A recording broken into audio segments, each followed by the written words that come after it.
Ready for a Halloween experience like no other? Dive into the darkness at the Nevermore Haunt in Baltimore. Encounter bizarre creatures, terrifying visions of the past, and heart-pounding horrors that will leave you breathless. With live sideshow performances, an on-site bar serving local craft beers, and a haunted house filled with your deepest fears. The Nevermore Haunt is the ultimate Halloween destination. Open 13 nights in October, rain or shine. Get your tickets now at thenevermorehaunt.com. Are you brave enough to face the terror?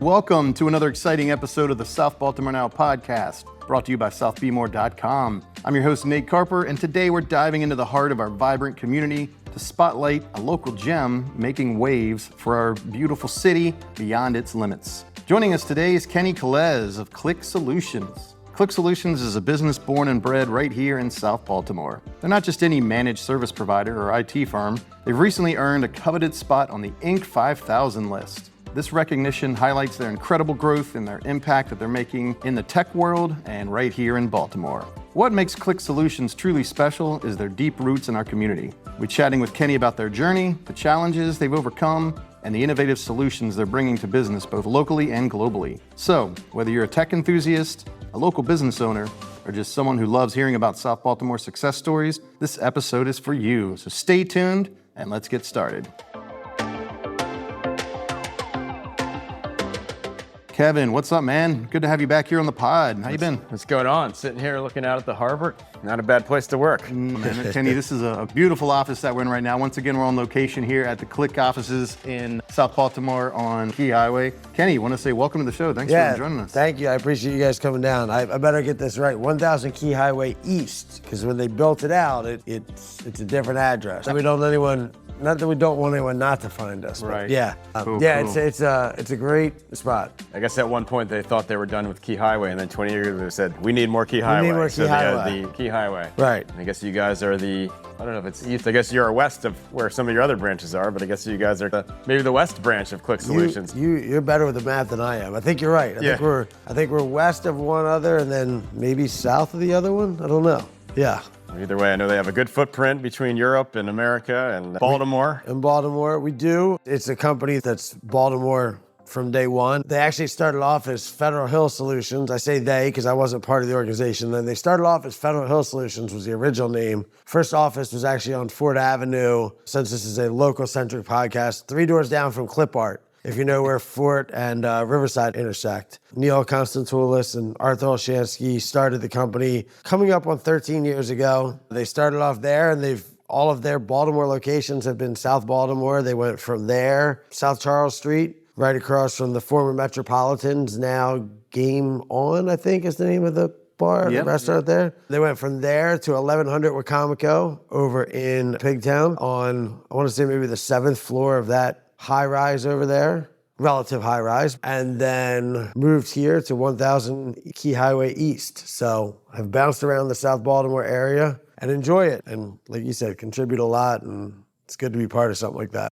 Tell us a little bit about the global team. I know there's people all over. There is. Arthur, one of the co-founders, is of Ukrainian descent, came here to the States when he was very young. And it's one thing for him to be able to support, not even just in the recent years with all the conflict and war that's going on there, but before that, to support that nation as in his heritage. So we have an office in Kiev that houses 20 to 25 folks, which actually also speaks to our larger business model. Being a managed services provider in the IT world, we are 24/7, 365 IT. Having an overseas presence allows us to have that 24/7 coverage with people monitoring at all hours of the day. We also have an office in Amsterdam that also houses one of the companies under the Klik Holdings, which is our cloud company. Molny has a presence there. We own our own cloud. So as you see all these commercials here, everyone's talking about, put it in the cloud. We own our own private cloud. There's obviously very popular solutions out there. There's Google, Microsoft has one. AWS is probably the most well-known. We host our own private one as well. So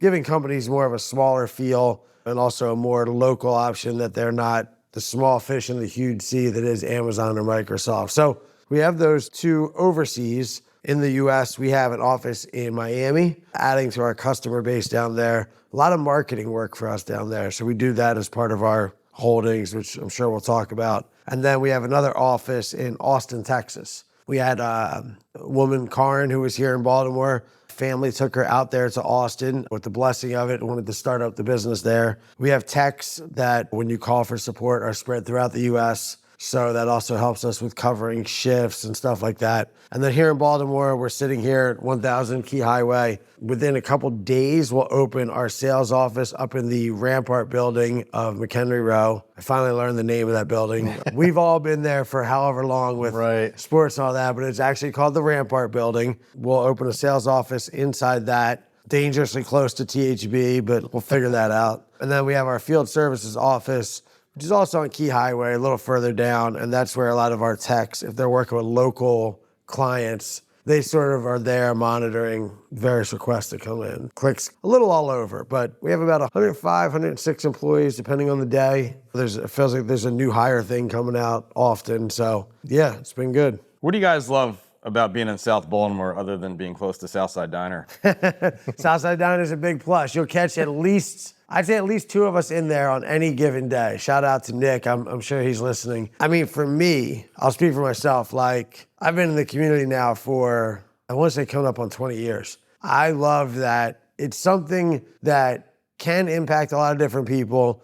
You're seeing a lot of the same faces. You get a chance to make an impact. We sponsor a lot of things. We're a sponsor of Thomas Johnson's Fall Festival. We missed out on the Little League sponsorship this year. I guess we didn't know anybody there, but we'll get that fixed next year. Klik is going to sponsor the South Baltimore Basketball League this year. So they committed to local things and just the ability to entertain clients. We have events here. We had a pirate ship cruise off of our dock, but also put some of the notions, some of the preconceived ideas about Baltimore, like, to rest. Like, this is not this big, scary, terrible place. Yeah. So there's so many good things going on. There's so many good people. There's so many opportunities to help people. I think the ability to rewrite that narrative a little bit with our national clients and even like clients in surrounding counties come to the office. We're right off of 95, super convenient. We had the Urban Pirates, I think is the official title, the cruise that comes around the harbor. We did an event here and we had multiple people like, oh, this is great. Like, I didn't know. And for the 3 of us that live here, we're kind of like, yeah,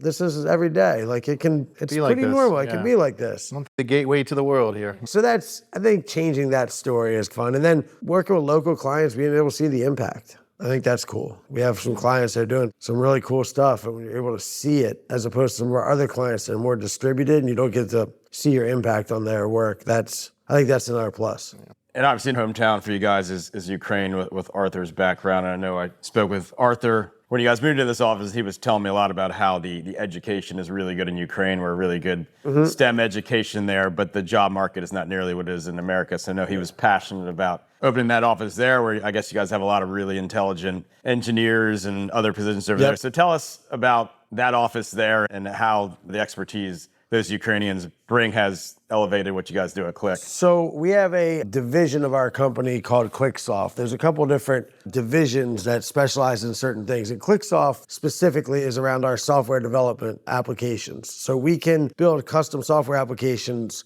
in a lot of popular languages. And the Ukraine has been, as Kevin was saying, it's really moved forward in European countries in terms of software development talent. So we have a number of software developers that work out of our Ukraine office that are able to build us custom web projects, that are able to do custom web development. My first client here at Klik, when I started just about a year ago, was a local South Baltimore roofing company. Shout out to Roger Shiflett, who you'll see all over Facebook, but came to us to fix their website. They were having an issue. We did all the custom development in the Ukraine. And what that allows us to do, besides having really talented people, is, as Kevin said, we're able to provide jobs, but it's a fact that offshoring is something that happens. Our rates are able to be super competitive. There's different aspects of offshoring, and there's certain challenges that come with it. One of the benefits of the Ukraine is the language barrier is not nearly as dramatic as it is with other offshore locations.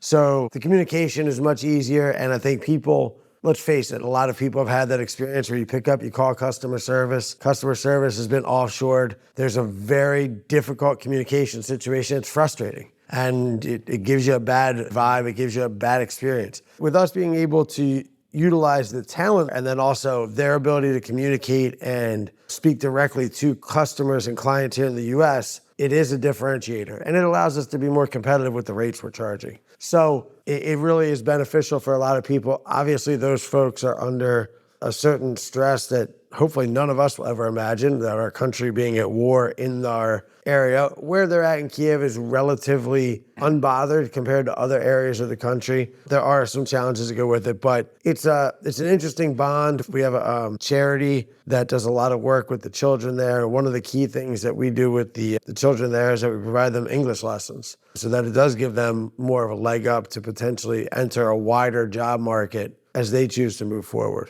Our charity's something Arthur's really passionate about, and it bleeds out to the whole company. It's when you watch him, and there's a number of other Ukrainian Americans that work here, there's tough days. And there was one, I think, last week where Russia sent 2 ballistic missiles. And that people walk in a little bit somber that are, if they're not impacted directly, they might have family or something like that. But I think it's made all of us a lot more aware of it. And the folks that we have working over there are really top notch, and they're a differentiator for us. I love the fact that you guys are born and bred here, and I keep saying it, born and bred here in South Baltimore, have a global footprint. Clearly you're doing something right because you're growing. Let's get into it. I mean, this is a big deal that you guys made the Inc. 5000 list this year. That's huge. It was huge. I will take all the credit. It's my first year here, and it's their first year on it. I'm going to bring that up in a review for potential salary raise. My personal journey with these guys has been interesting. I've known Neil Constantoulis, the other co-founder. We went to college together. And actually, I was working and hadn't figured out my way yet a long, long time ago. And I ran into Neil here in South Baltimore in the Royal Farms parking lot directly across the street. And I'm like,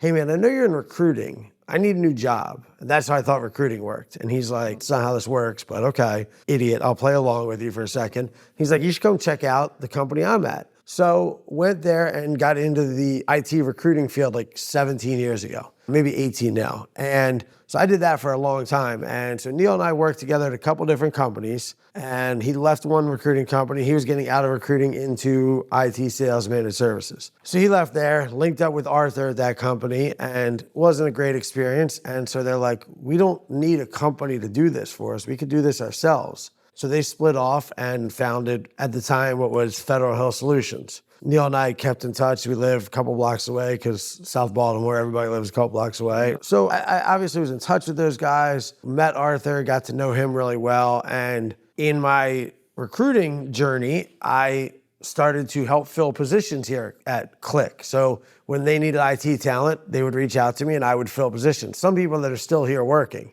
And so they've just continued to grow and grown through the office spaces, as I mentioned. So it was about a year ago. I wanted a little change, and the company I was at the time, a bunch of great dudes, they actually used Klik as their IT provider. Because when they started their company, they're like, who should we get for IT? I'm like, you get Klik. It's an easy one. Neil, Arthur, they're great. So I was actually a customer of Klik's. So I'd gone to Neil a year ago. He's really well networked. And I was just like, hey, man, I need to switch. I need to switch some things up. I want to do a different path of recruiting. And he's like, you spent all this time making IT contacts. Why not come sell the IT instead of working with the people? So came in, met with these guys. It was a great fit. But I tell all that to say the growth has not been overnight. It has really been a long path. But I think what has really helped us in the last couple of years, and what honestly separates us from other managed services providers in the city, is we are something that's called SOC 2 compliant, which is one of the highest levels of IT security you can get. As cyber crime becomes a bigger deal,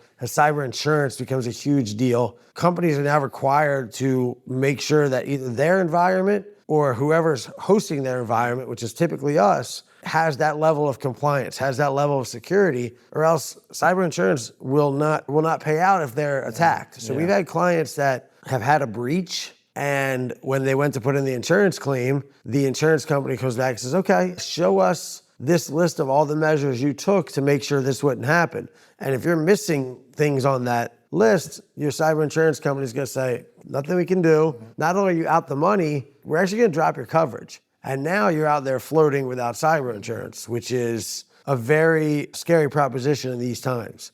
As we've really upgraded our security game, as we've done a little bit more around digital marketing, which is our Klik Digital arm, as our software development group has really found their niche, these guys, and mostly these guys and myself as well now for the past year, we've expanded beyond just your typical managed services provider that used to just be, okay, if you ever have a problem, call us, we'll fix it. Now we're helping companies strategically plan for growth. We're helping clients with all sorts of hardware issues. As they move to the cloud, how can they make sure that their environment's protected? And so I think our portfolio of offerings has grown so much over the past couple of years that allowed us to finally break that hurdle for Inc. This is the first year that we've applied for it. So that was a pretty big accomplishment. And I wasn't involved in that part, but I've heard it's a pretty arduous process. They are very thorough. You got to submit financials for the past 3 years. It's a lot to get on. So we were excited. Now the goal is, can we make it higher next year? And then as I was going through and talking with you guys, I kind of went through and researched. It looked like there was about 14 Baltimore area companies on there. So you're,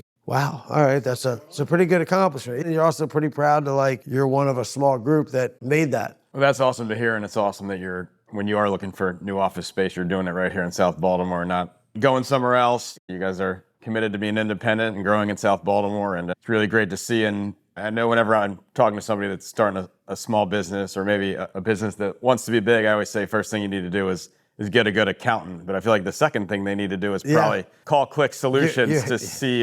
You're probably in the exact right order. Yeah. So say I have a startup business that I have big aspirations for, which why would anybody start a business? They don't have big aspirations, but what are some things you'd like to set up a small business with to run their company better? So, I think the thing that we do well, one of the things we do well is we want to understand what are your goals. And we have a wide variety of packages, and we probably have something that fits you, but rather than tell you what that is, tell us where you're trying to get to. One of the client meetings I had that I really enjoyed, and I hope that we'll be getting them on board soon, it's a company that technology doesn't drive their business, right? So for them, it's not as important for certain aspects because they're gonna still be able to make money. It's a paving company, right? And they're like, listen, technology helps us. It makes life easier. There's certain parts we need technology for, but if all of our computers go down for a week, we can still make money. We can still get out the pen and paper, do time sheet. Okay, cool. You fit into this bucket. You're more in this space.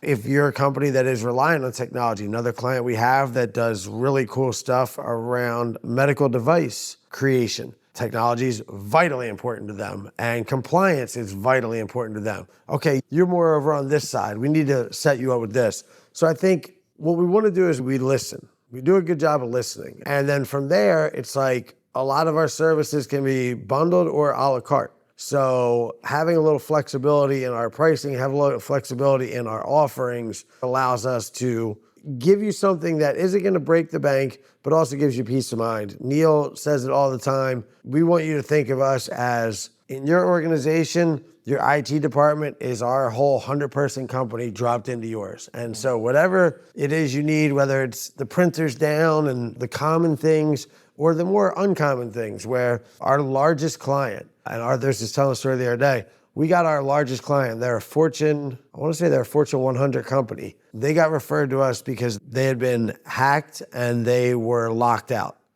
And immediately we started on solutions to restore and back up as much as we could to get on. Arthur will tell the story. We actually started working without the contract signed. Now, we're not going to do that all the time. I just want to be clear for the internet. But we started working for them without the contract signed. It was built on trust. And as we started to back them up and get them back standing up, it turned into an engagement that's now multi-years and is growing, and it's a really cool scenario. So I guess to actually answer the question is, we want to know, how do you want to grow and what can we do to support it? And then from there, let's figure out how we can work together. And it doesn't matter whether it's a small operation or, like you said, Fortune 100 to mom and pop shops. I would say our sweet spot is 10 employees to 250, 500 employees is where we probably our sweetest spot, where we do the absolute best. We have clients that are larger. We put resources on site. I'm working with a client right now down in Annapolis that is a Maryland state entity that is in business for 90 days a year. And they pass a lot of important pieces of paper for 90 days. And so we're going to help them with some on-site resources, I hope, that they're going through something and they need someone to come down and help supervise on site. So I think our flexibility and our depth of services is what can allow a small company to grow, or we can come in and pick up for a mid-sized company. I know an important part to any company growing is having a big college basketball party every year. And I Huge. think It's the key point. Kenny, you'll know he really loves that party. That part's not bad. And I think I've been going to that party for probably over 10 years now. So talk about some of the fun events you guys do out in the community that I guess are not only good for networking and all that, but probably good for seeing friends and community relations and all those things. The good news is our events are never going to be a hard sell event. No one's coming up to you at these events and saying, why are you not with us, this, that, or the other. Our headliner, as Kevin mentioned, is our March Madness event. We've had it at various locations in South Baltimore. Last year, we went over to the Green Turtle in Canton. They had their sports book. We got a really great intro. I'll shout him out from Jeremy Kahn, who was super helpful in setting that up for us. That was a fundraiser for the Ukraine. Come out all day, watch the first day of college basketball, come out, watch the games. That's always a great event. As things were starting off with Russia and Ukraine, we did a supplies drive where we had Eric Costello down here, Mayor Scott came by. We filled up, I want to say, multiple U-Hauls of stuff that we could ship over to the folks in the Ukraine. At that point, I wasn't even working here, and I know I brought stuff over, and it was just, the line was out in the parking lot. Awesome. You're waiting to drop stuff off. We have a friends and family picnic that's coming up. It's September 21st. If anyone's interested, I'm sure we'll be able to get you there. Our parking lot space with the water view and everything there lends itself to having some outdoor events. So we have a couple outdoor happy hours during the year. We have some events that are really tech focused. We have a tech summit that we host usually at a hotel where it's really technical. The college basketball is not technical. And we've been doing that forever, and that has evolved. We've been at rope walk. We've been at crossbar. We've evolved to different places as it's grown. And we try and do 3 to 5 events a year that are relatively open. Obviously, we love clients and prospects, but we don't turn people away. We like to have a good time. And more importantly, it is a neighborhood-centric thing.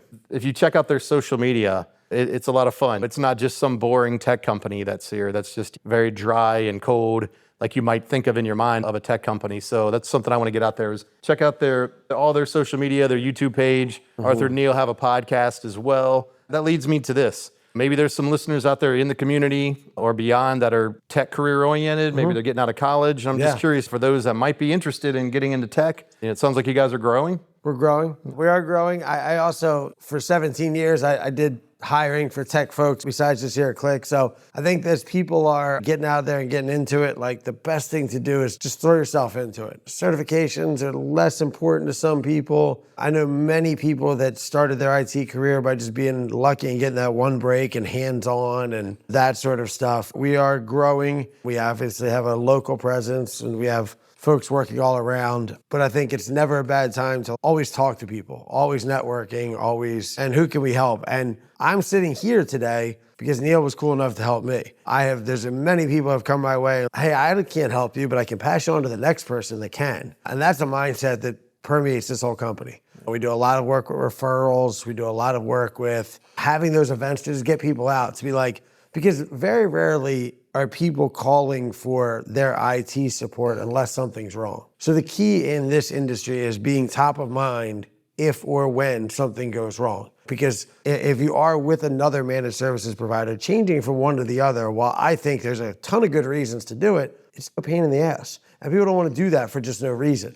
So you want to make sure that you're always providing what you have going on, what's the latest and greatest, and then say, hey, listen, we might not be the right fit for you today. We might be 6 months, it might be a year. We've been here almost 13 years. We'll be around when you're ready. I said that to a prospect the other day. I said, we just don't think we need that yet. Cool, no problem. I hope you grow and you need us. Yeah. And we'll probably be in the same exact spot. I guarantee my cell phone number will be the same. Just call, and when you're ready, it's time. And until then, if we can be of service, just call. Because you're entrusting people with a lot. We see it all. If we're your IT managed service provider, we're in all of your systems, making sure that no one else can get in them. But there's a trust factor, and people want to make sure that they know that they can do that. And for us, I think being local, having our faces out there, being proud of what we do, being in the community, I think helps build that trust. I've obviously known you guys forever. If I don't see it at a school drop-off, I see it at a Little League game or a basketball game, and like the more people that just see you out and about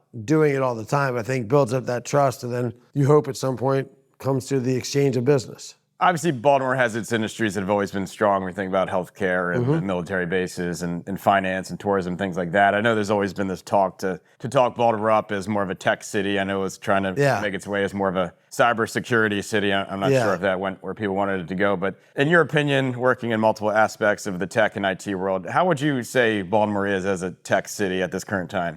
It is such an underrated tech city. It is such an underrated tech city. So when I think tech, I first think like software development, because I think of that as just sort of the highest level of tech, right? There are some really good software development shops in this area. There are some really good companies that are anchor companies here that are like industry leaders in their industry in technology. T-Row is one of the best technology shops around. There's some other ones that have done some really cool stuff, and there's a ton of talent, IT talent and tech talent in Baltimore. It is a really good tech city. It gets a little bit lost, and then the other thing it has to deal with too is a little bit of stigmatism from being so close to DC, that the DC tech scene is not as innovative as Baltimore's due to the nature of the government, in my belief, and then so many of the companies around DC are supporting the government. That's their big push. And the government's just not as innovative. That's just what it's going to be. Baltimore gets away with a lot more than that. And it's, in my opinion, it's better than Philly. New York is the other one on the East Coast that I would say has it. But we have a lot of innovation. And I think so much of that comes from the strong educational. Hopkins puts out so many smart people. UMBC puts out so many smart people. It hasn't gotten it on the full enterprise level. It hasn't gotten the recognition, but like I was part of Greater Baltimore Technology Council for a long time, and I used to do co-working space down at Betamore. There was some really cool stuff happening there, and like people that have then sold to larger companies. I think that's one thing that Baltimore, I don't want to say I'm not gonna say it doesn't do it right, but I think that's where like we get lost a little bit in how cool the tech stuff we're doing is, because a lot of it gets gobbled up. A lot of it gets purchased, and therefore it loses that Baltimore flavor to it that holds on. But a lot of it was innovated here. This was the leading area for like online education for a long time. Sylvan, Laureate, and a ton of development was happening here. Sylvan had a ton of software development, Laureate, and then as they get purchased, whether it be private equity or something, some of that starts to move out. But a lot of the innovation starts here, and it gets really underrated as like an innovative tech city. And hopefully you'll take those smart guys from UMBC and Hopkins to develop the stuff, but bring in those Towson Tigers to sell it. The Towson Tigers to sell it. And maybe those innovative guys can make us a app so we can get cheap airfare, because I think we're going to the tournament this year. And so, you know, maybe Coach Scary, Ryan Scary, Chris Conway, all on the Towson staff. Maybe I can get those guys to listen to this. But if we're tournament bound this year, Kevin's already said, you know, the podcast is paying for the first 4 tickets, so I'm in on that group. Kenny, this has been awesome, man. Really appreciate you having us in here today. If you need anything, give Klik a call, give Kenny a call. And again, congratulations on the Inc. 5000, and here's to better things. I appreciate you guys coming down. We can have you back to the office around college basketball time if we need to talk college basketball, or whatever excuse to get back in here. You guys are always welcome.